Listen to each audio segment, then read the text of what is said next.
नमस्कार, मैं प्रद्युमन जोशीला। हरियाणा प्रदेश में नगर निकाय के चुनाव चल रहे हैं।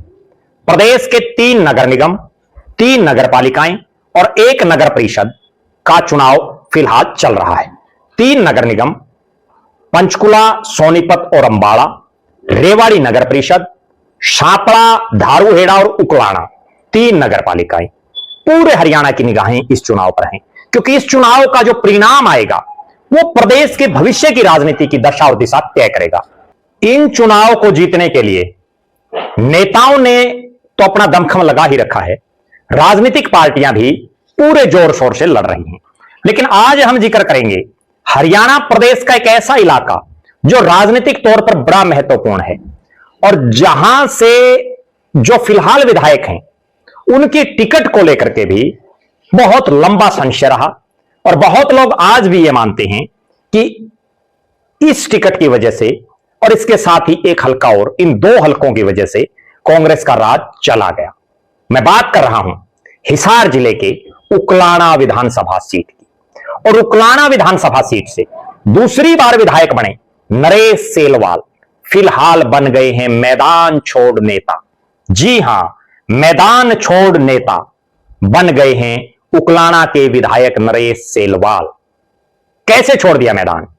नरेश सेलवाल जो बड़ी बड़ी डींगे हाँक रहे थे कि कांग्रेस पार्टी का विधायक यहां से है, कांग्रेस का सांसद इस इलाके से है और अब यहां जो चेयरपर्सन होगा वो भी कांग्रेस का होगा, बीजेपी को नहीं जीतने देंगे। बाकायदा उन्होंने मीटिंग भी बुलाई उकलाना में। मीटिंग में भी बड़ी बड़ी बातें हुई, यहां तक कि एक कैंडिडेट पर लगभग सहमति भी बन गई थी, लेकिन उसके बावजूद मैदान छोड़ दिया नरेश सेलवाल ने। 7 जगह चुनाव है, 7 में से 5 जगह कांग्रेस अपने सिंबल पर चुनाव लड़ रही है, जिनमें नगर निगम की 3 जगह और धारूहेड़ा नगर पालिका से भी लड़ रही है। लेकिन उकलाना में कांग्रेस को कोई कैंडिडेट ही नहीं मिला। चुनाव लड़ने से पहले ही हार गई कांग्रेस। और यह वो सीट है उकलाना की, प्रदेश की 2 सीटें उकलाना और नारनौंद, जो दोनों कुमारी शैलजा अपने नजदीकियों को दिलाना चाह रही थी। दोनों जगह भूपेंद्र सिंह हुड्डा और दीपेंद्र सिंह हुड्डा ने अड़ करके नरेश सेलवाल और जस्सी पेटवाड़ को टिकट दिलाई। और उसके बाद प्रदेश में एक ऐसा माहौल बना कि कुमारी शैलजा टिकट वितरण से नाराज है और जिसका परिणाम यह रहा कि लोकसभा में 5-5 सीटों पर जीतने वाली बीजेपी और कांग्रेस विधानसभा चुनाव आते आते 48 और 37 पर आ गई, यानी कांग्रेस चुनाव हार गई। आज भी बहुत से लोग ये मानते हैं कि नरेश सेलवाल और जस्सी पेटवाड़ को अगर टिकट ना देती कांग्रेस तो शायद हरियाणा में आज कांग्रेस का राज होता। टिकट दे दी, दोनों विधायक बन गए, लेकिन उसके बावजूद नरेश सेलवाल कोई एक शख्स नहीं उतार पाई इस चुनाव में लड़ने के लिए कांग्रेस के चुनाव चिन्ह पर।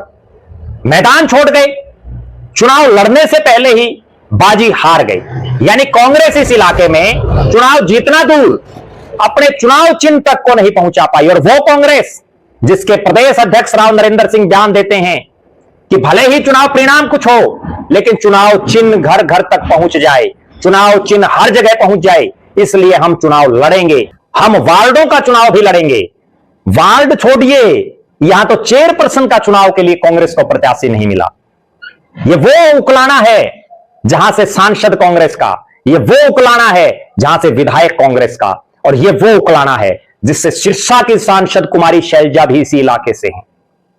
नरेश सेलवाल जो 2 बार यहां से कांग्रेस के विधायक बने, 2009 में जब यह विधानसभा पहली बार बना हरियाणा प्रदेश के नक्शे पर, तो नरेश सेलवाल को यहां से टिकट मिली। उनकी धर्मपत्नी जिला परिषद की सदस्य थी।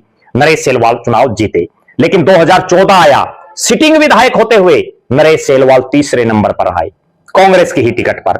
2019 आ गया, टिकट ही कट गई और नरेश सेलवाल ने निर्दलीय चुनाव लड़ा, 4थे नंबर पर रहे। इस बार चूंकि किसान मूवमेंट इतनी जबरदस्त थी और उकलाना देहाती बेल्ट, भले ही उकलाना नगर पालिका का इलेक्शन है, लेकिन इसमें भी उकलाना गांव का एरिया आता है। उकलाना शहर भी कोई बहुत बड़ा कस्बा या बहुत बड़ा शहर नहीं है, एक बड़े गांव टाइप का ही इलाका है। तो इस उकलाना में चूंकि किसानों का यहां एक विशेष रोल रहा और जो यहां के व्यापारी हैं वो भी कहीं ना कहीं किसानों से सीधे जुड़े हुए हैं, इसलिए यहां से नरेश सेलवाल जीत गई। लेकिन जीती हुई सीट विधायक जिस इलाके में हो और वहां पार्टी अपने चुनाव सिंबल पर चेयरपर्सन तक का चुनाव ना लड़े, इससे बड़ी कांग्रेस की दुर्गति कैसे होगी। राहुल गांधी, मल्लिकार्जुन खड़गे, भूपेंद्र सिंह हुड्डा और दीपेंद्र सिंह हुड्डा और राव नरेंद्र को सोचना चाहिए कि जो विधायक अपने इलाके में जहां वो रह रहा है, जिस शहर में, उस शहर से नगर पालिका की चेयरपर्सन का प्रत्याशी ना ढूंढ पाए, किसी को टिकट ना दे पाए, किसी को टिकट ना दिला पाए, तो कांग्रेस इस इलाके में आगे कैसे जीतेगी। बड़ी सोचने वाली बात है। क्या कांग्रेस बिल्कुल हाशिए पर जाती जा रही है? आप दर्शक अपनी बेबाक राय जरूर रखें। अब उकलाना का जो चुनाव हो बड़ा दिलचस्प हो गया है। बीजेपी ने प्रत्याशी चुनावी मैदान में उतार दी है। दो जो निर्दलीय प्रत्याशी हैं, दोनों की पुरानी पृष्ठभूमि अगर हम देखें तो चाहे जो दोनों निर्दलीय महिला प्रत्याशी खड़ी हैं, उनके परिवारजन, उनके पिता दोनों के चौधरी देवीलाल के परिवार के साथ रहे हैं। ऐसे हालात में क्या नरेश सेलवाल, चूंकि उनको किसी का सपोर्ट तो करना पड़ेगा, कांग्रेसियों के वोट तो हैं, वो वोट कहीं तो डालेंगे या नोटा दबाएंगे, क्या वो बीजेपी वालों का समर्थन करेंगे, या वो ये जो दोनों निर्दलीय, जो पूर्व में जो दोनों महिला प्रत्याशी हैं, इनके जो पिताश्री हैं, वो चौधरी देवीलाल के परिवार के साथ रहे हैं, उनकी पार्टियों में रहे हैं, तो क्या उनका समर्थन करेंगे। बड़ी गजब स्थिति बन गई है उकलाना में। हुड्डा परिवार को सोचना चाहिए कि जिस शख्स को टिकट दिलवाने के लिए आपने एडी चोटी का जोर लगाया, आज हालात ये बन गई है कि वो अपने इलाके में नगर पालिका में कांग्रेस के चुनाव चिन्ह पर कोई प्रत्याशी को नहीं मैदान में उतार पाए। राव नरेंद्र सिंह जो बड़ी बड़ी डींगे हाँक रहे हैं, जो यहां तक कह रहे थे कि वो वार्ड तक भी चुनाव लड़ना चाहेंगे, उन राव नरेंद्र को भी सोचना चाहिए कि हरियाणा में वास्तव में कांग्रेस कहां खड़ी है। आप दर्शक अपनी बेबाक राय जरूर रखें। उकलाना नगर पालिका में कौन जीतेगा चुनाव? नरेश सेलवाल क्यों बने मैदान छोड़ नेता? क्यों नहीं नरेश सेलवाल ने उतारा कोई प्रत्याशी? क्योंकि फिलहाल मीटिंग जिस शख्स ने कर ली हो और उसके बावजूद प्रत्याशी ना हो, तो यह दर्शा रहा है कि भविष्य में इस इलाके में कांग्रेस को किसी नए चेहरे की तरफ देखना होगा, नया प्रत्याशी मैदान में उतारना पड़ेगा, तभी यहां वास्तव में कांग्रेस मजबूत हो पाएगी।